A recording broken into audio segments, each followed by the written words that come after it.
Hi and welcome back again to my channel. Hope all of you are doing good. So slightly delayed review here, but I apologize for that.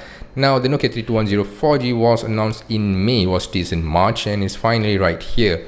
And shout out to Daisy from HMD Global UK for sending this over for a proper review for the fans out there. So this is going to be an unboxing and all you need to know about the newly launched Nokia 3210 4G. Now my personal favorite when it comes to reboots of the classic is the 3310, which stays true to the original character of the device, which is slightly on the more compact form factor while being among the most durable phones ever built. So the Nokia 3310 3G, which was rebooted 5 years ago, stays true to that. And the more recent reboots like the 8210 here, while it is definitely much more powerful in terms of the hardware capability, it is somewhat does not resemble the original device when it comes to the dimension. Yes, you do get the benefit of a larger screen, but the 8210 was meant to be a very compact device. So here with the 3210 4G, HMD Global is about to rewrite how feature phones are supposed to be. Now, this is definitely one of the originals for those of us who remember the transition from an antenna-based design to an antenna-less design. This is how it all started with the 3210 and the 3310 back in 1999. So this is how it all started, which made Nokia a personal fan favorite for many. So a couple of features here listed includes the IPS LCD display, definitely something that a lot of users will appreciate. A good quality display on a feature phone, a large 1450 mAh battery which would definitely last for multi-days use purposes, and of course all the 4G bells and whistles, LTE, voice over LTE. You got Bluetooth 5.0, a camera with 2 megapixel, as well as flash capabilities. You got 128 megabytes of inbuilt storage which is expandable. And definitely one of the things that we really are looking forward to have on a feature phone would be the USB-C Type-C charging. Now with that said, the 3210 comes in 3 beautiful colors, but I think yellow and blue is going to be selling like hotcakes. And let's do a simple unboxing here. Now do take note that this is the device for the UK market, so it might be slightly different for the global audience out there. So it comes with a USB-C charger here, as you can see, simple charger, but definitely one which is good, and it is compact. You can adjust the pin here, so easy for you to for traveling purposes. There's 1450 mAh battery would give you a multi-day usage for a 4G capable device. And of course you also have the user guide here. So simple packaging and not much of an issue right here. Of course, for those of us who are longing to get an earbuds or a wired headphones, that is not available here. I'm just going to put that aside and take the battery out and give you a tour of the device before we reboot this device together. Now this is the newly launched Nokia 3210 4G. It is definitely the best looking reboot HMD Global has made till date, and I really like this device because it stays true to the form factor of the original device.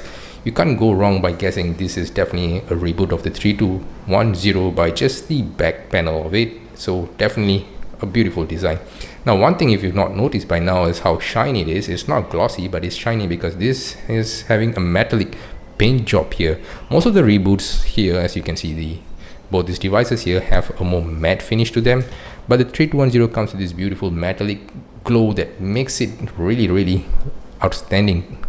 And I really like how the design is very flat at the back. As you can see, it's just flat. The curves are gentle, they're not really intrusive, I would say. Really beautiful gentle curves at the edges. The way it is designed, really beautiful. And you can see the Nokia branding here. For those of us who are missing the Nokia branding, here it is. 2 megapixel camera with an LED flash. HMD makers of the Nokia phones. Now if you can see, the far left and right of the device is beautiful. It's just clean, no interruption, and the USB-C type charging port is available at the bottom. This is one of the most welcome feature, I would say. Definitely a game changer for a feature phone segment. And the inclusion of a 3.5mm head jack for you to connect to your headphone. Now do take note that this device supports wireless FM function, so you don't really need to have it to be wired, but in certain situation where the reception might not be good, then the wired FM will come in handy. Now you might be wondering, how do we open this device? I had the same question, because most of the time There will be some form of a recess to show you. This is where you actually open the device, so you can see on this device here. And also on the 810 you have some slot to tell you that this is where exactly you open the device, but you can't actually find that on the 3210 4G, because that's how beautifully it is designed, and it's concealed right where the charging port is. So you just need to pry open where the charging port is. And one thing that I noticed when I removed the panel here is that the build quality of the panel is certainly different from the previous generations of feature phones that I've seen. This is far more rigid, I would say, far more robust in that sense, and this is definitely beautiful, definitely well built back panel, easily removable if you know where the slot is. So with that aside, you can see that this is a dual SIM device that receives a nano SIM, so do take note. And just for fun, I'm going to test this out with a 64 GB micro SD card. As you can see, this is indeed a 64 GB micro SD card, and of course the official support here is listed at 32 GB, so it's going to be interesting to see whether this actually works. Now, one thing that I would want to add on, especially when it comes to the design of the device, is for most of us out there who wants to use this as a backup device or a second device or a weekend device, it will really be helpful if the SIM card, for example, is easily ejectable. So you can easily remove the micro SD card by just sliding it over, but to remove the SIM card you need somewhat of a tool to actually push the SIM card over before you can remove. So if you can have like a spring mechanism to just push it over, that will be much easier for the end users to easily swap the SIM card. So that's there, and let's put up the 1450 mAh battery in and snap the cover back. And as you can see, once everything falls into place, you can see how compact the design is. It really stays true to the original device, slightly taller from the original the rebooted 3310, slightly taller, but the thickness is about the same. The front panel looks the same except for the gentle curvature at the lower half of the device. Really like the design language of the 3210 4G. So let's boot this device up. So to boot up, all you need to do is press the power button for a couple of seconds and the Nokia logo shows up, and you will listen to the classic original boot up tone from Nokia, something that we miss from the recent HMD Global made devices. And as you can see, the background of the device matches the color of the device. Really beautiful touch there, and the combination of this white and yellow which separates the panels here really looks beautiful in person. I would say that this is definitely one of the most beautiful looking feature phone designed by HMD Global, and it stays true to the original device in terms of this dimension, the feel. You can see how beautiful it is done, how slim, and how beautifully the curves are on this device. Really something that you would want to have with you, even just as a collection. And you can see how the color actually bounces off the lights. Really beautiful here. Now I can go on and talk about the beauty of the device, but let's go deeper to what the device has to offer. Now, to unlock the device, a lot of people have been asking me. It's just a simple maneuver by pressing the center button and the start button. That's how you unlock, and you get to see the familiar S30 Plus operating system right here. Now, this device has 128 megabytes of built-in storage, 64 megabytes of RAM, powered by a 1 GHz T107 processor. And as you can see from the interaction of the device, everything just runs about as you would expect. Everything is just smooth. Now I'm going to take you in to experience some of the performance of the applications here, so that you know what you're getting into. Now when it comes to calls, you can go to the contacts here, or you can actually just directly dial from here if you want to. So let's go to the contacts here, and then let's just call a random number. And as you can see, it supports voice over LTE. Now the good thing here is you can record the call, which is definitely one of the most requested feature on a feature phone, is the ability to record a call, and it's available on this device right here.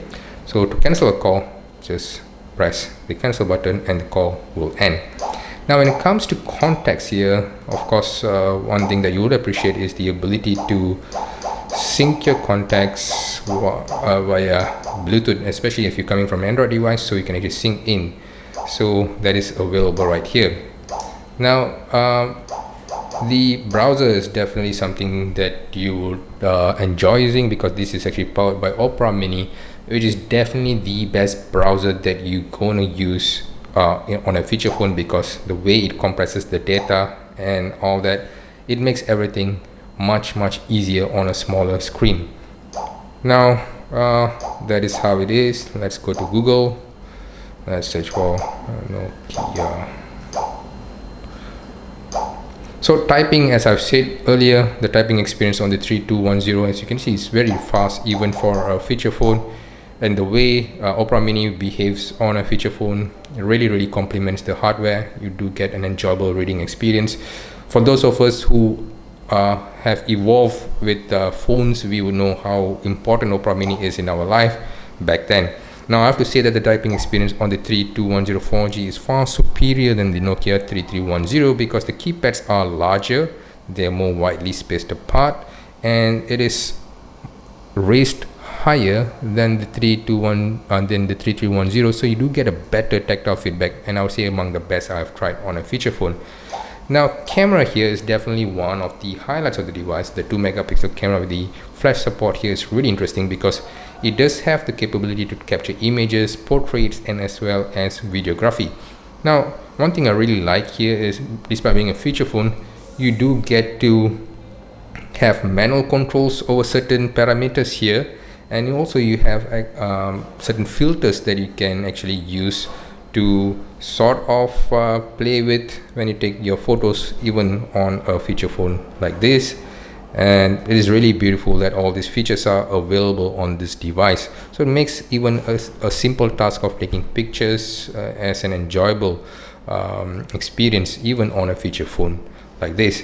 Now Facebook is here. It's just an extension of the Opera Mini. I'm not going to test that. For those of you who miss Snake Game, here it is. And one thing you really need to pay attention to is that the speaker here is really loud, really clear, something that you don't have to be asking about whether the speaker is adequate or not. It's really good. So is the typing experience. So both these are definitely a plus point for the new 3210 4G. Now when it comes to radio,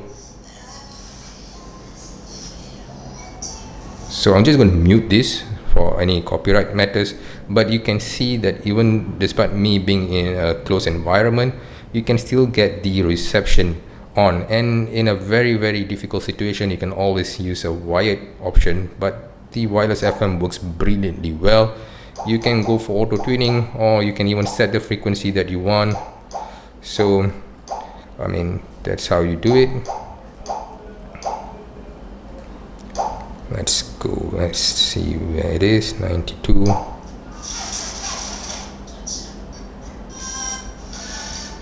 So that's how the radio interface is. Let's just mute this. Really fun, really enjoyable, easy to use, so no compromise there.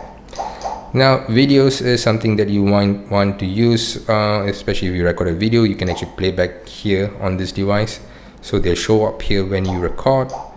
Alarm, yes, you get options for multiple alarms that you can set, so fret not, you can actually have multiple alarms according to your likings. Music player is something that people have asked me to try to show them, so I've actually downloaded an MP3 file, and let's go to the playlist. There's no playlist here. Let's go to the song. Okay, we do have this, and as you can see that the speaker quality is really good. It's not even at its maximum here, so I'm going to put this at its maximum here and let you experience how the MP3 player is. So it does show a cover art for the song that you're playing. Let's do that again. So that's just a small bit of the ringtone, that just to show you how loud the speaker is and how the MP3 function is on this device. And files, as you can see, you can even use it to access a 64 GB memory card on this device. Built-in storage is at 128 megabytes. Of course, some of it is taken by the operating system, but the memory card up to 64 GB is fine.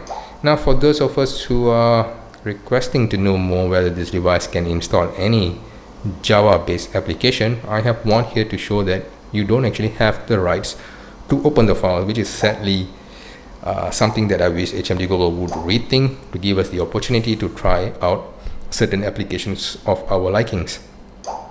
Now you do have some extra features here. World clock, you can set a couple of countries that you want, timer, conversion. All this is something that you've seen on previous devices from HMD Global.